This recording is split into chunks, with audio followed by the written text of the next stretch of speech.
네, 후보자님 안녕하십니까? 국민의힘 배현진입니다. 예. 저희 청문회가 열리기 전에도 본회의장에서 그리고 저희 의원 사무실로도 여러 차례 다녀가시면서 청문회를 잘 좀 이렇게 치렀으면 좋겠다라는 바람을 강렬하게 전하셨는데요. 어떻게 후보자 검증석에 앉으시니까 더 힘드시죠? 엄청 떨립니다. 예.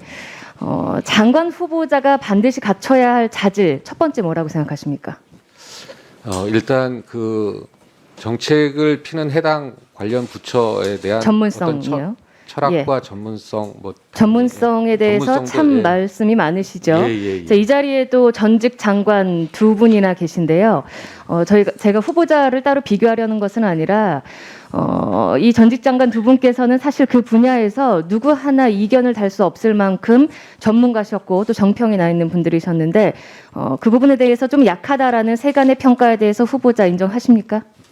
네, 다른 장관님들의 어떤 이력에는 훨씬 못 미칩니다만은 그럼에도 못 불구하고 미치는 게 아니라 전혀 문화체육관광에 대해서 그 활동이 사실상 없으셨었죠. 실제는 직책만 없다 뿐이지 활동은 의원님 미력이나마 좀 있습니다. 그 나중에 한번 설명을 예. 드리고요. 자, 그리고 두 번째로는 아마도 처음부터 저희 그 도종환 위원장께서도 강조하셨는데 정부 국무위원이기 때문에 아마 도덕성 문제에 관해서 굉장히 또 송곳 질의가 또 막 준비를 하셨을 겁니다. 여러 위원들께서요. 그만큼 철저하게 검증돼야 되는 부분인데요. 며칠 동안 언론에 드러난 여러 의혹들을 보면요. 안타깝지만 후보자께서 그 국회의원 신분을 이용해서 상당한 특혜를 누렸거나 이 도덕성 부분에 굉장히 해이해 있었다라는 그런 의혹들이 많이 제기됐습니다. 인정하십니까? 네, 그렇게 이제 기사가 쏟아져 나오니까 전반적으로 송구스럽습니다. 그러나 해명하고 소명할 부분이 있습니다. 전혀 인정하지 않으십니까? 전혀 예, 인정하는 건 넘어가겠습니다. 아니고 소명할 부분이 자, 있습니다. 어제 그 뉴스 보도 하나 아마 확인하셨을 겁니다. 오시기 전에. 자, 제가 PPT로 띄웠는데요. 이거 보고서 기억나시죠? 네. 예. 저는 저 보고서를 본 적은 없는데요. 네. 후보자께서 국토교통위원으로 활동하던 시절 네. 국토교통위원회에서 연세대에 용역 보고를 줬던 그런 연구 보고서입니다.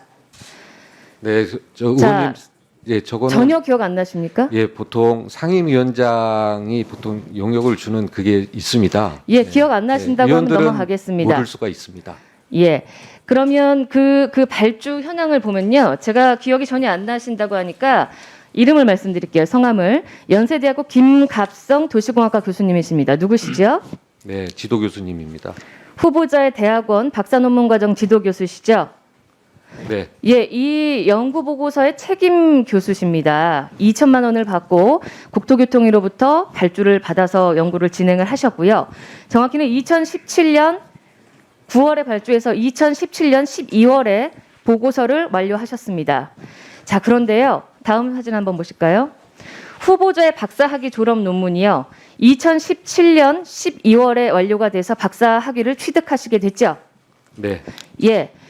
지도 교수께서 연구 보고서를 완료해서 국회에 제출하셨던 그 시기와 후보자께서 논문을 완성했던 시기가 공교롭게도 일치합니다. 전혀 보고서에 대해서는 기억이 없으시다고 한데요. 어제 뉴스 보도 한 장면 보여드리겠습니다. 김 교수의 용역 보고서와 황 후보자 논문을 비교해 보니 스마트 도시의 정의와 해외 개념을 서술한 부분은 그대로 영어로 번역됐습니다. 자, 그대로 번역됐다라는 표현을 기자가 사용을 했습니다.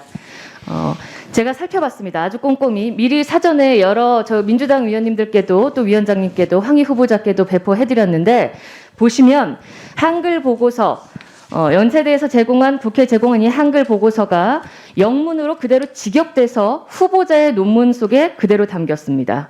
후보자께서는 전혀 본 적이 없다고 하시지만 동일한 시기에 제출이 됐기 때문에 두 문서가 그렇죠?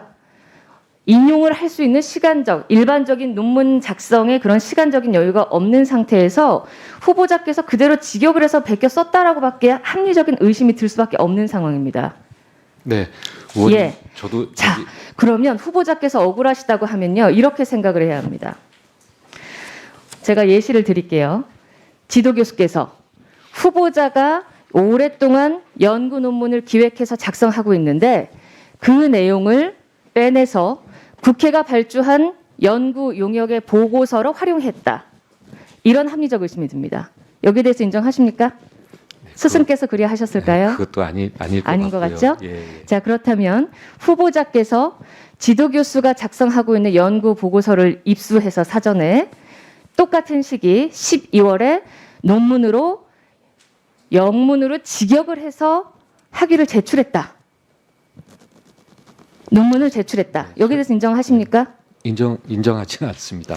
설명을 좀 어느 교수께서 본인이 작성하고 있는 연구 보고서의 내용과 사실상 동일한 문서를 제출한 학생의 논문을 가지고 이상하네라는 전혀 일말의 의심 없이 아주 고득점으로 단 한 번의 재심사 없이 학위 논문을 통과시켰습니다. 그래서 박사 논문을 받으셨고요. 박사 학위를 받으셨고요.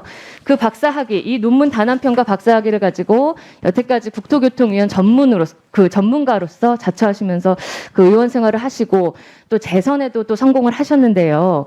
이 부분에 대해서는 후보자께서 상세히 설명을 해주셔야 되는 게 일반적인 국민의 상식으로 봤을 때 국회의원의 지위를 이용해서 국민의 혈세, 국토교통위원회의 그 상임위원회 활동을 이용해서 2천만 원을 들여서 개인의 논문을 작성케 한 스승에게, 그러니까 말하자면 논문을 사실상 국민 돈으로 샀다라는 합리적인 의심을 들 수밖에 없고, 이것은 편법도 아니고 심대한 불법행위입니다. 후보자님. 여기에 대해서 소명을 해주셔야 될 것 같고요.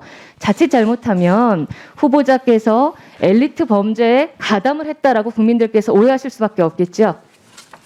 예, 이 부분에 대해서 상세한 소명 부탁드립니다. 네, 의원님, 제 논문이 뭐 대단한 논문은 아닙니다. 네, 그래서 되게 간단하고 심플하고 분석 방법도 아주 가장 쉬운 걸로 했고요. 그래서 그 논문 자체가 뭐 대단한 논문이라고는 말씀드릴 수 없고요.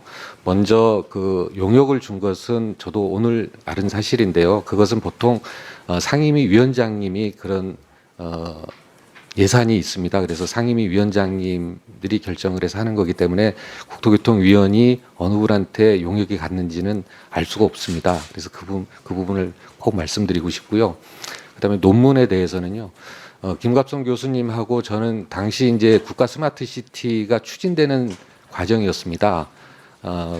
그런 과정에서 논문이라고 하면은 실제로 그 메인 바디가 아주 중요합니다. 그래서 실제 앞에 지금 의원님께서 지적하신 부분은 여러 가지 표라든가 해외에 있는 표라든가 또 여러 가지 정의라든가 규정이라든가 이것은 저도 차용을 하는 거고 아마 김갑성 교수님도 차용을 하는 거고 다른 사이트에서 그래서 그 출처를 적시해 놓고 있거든요.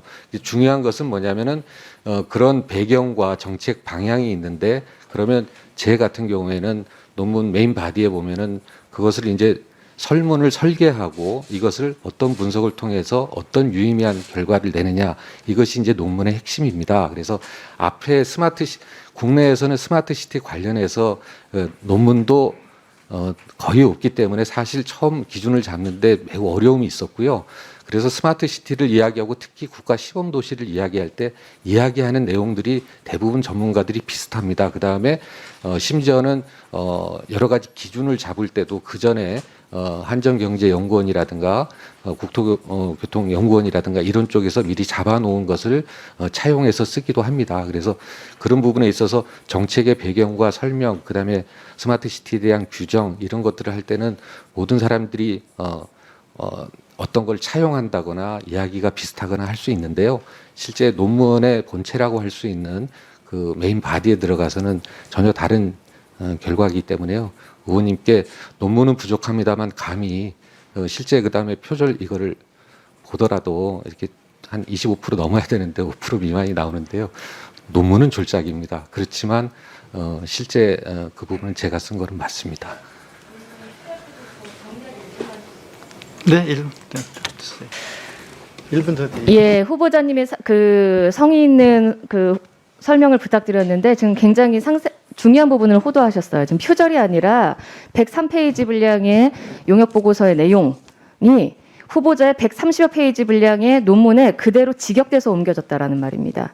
일부 표와 사진 몇 가지 빼고 레퍼런스와 또 서두, 결론까지 모든 것이 동일합니다. 이 부분에 대해서 많은 언론과 국민들께서 지켜보고 계시는데요.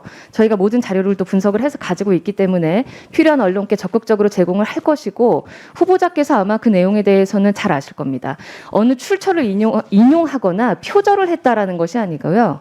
지금 연구 보고서를 용역을 줘서 그 내용을 논문으로 활용했다라고 하는 거거든요. 그러니까 후보자께서 지금 전혀 다른 대답을 주셔서 네. 요점 바로 잡고 네. 추후에 다시 질문 드리도록 예. 하겠습니다.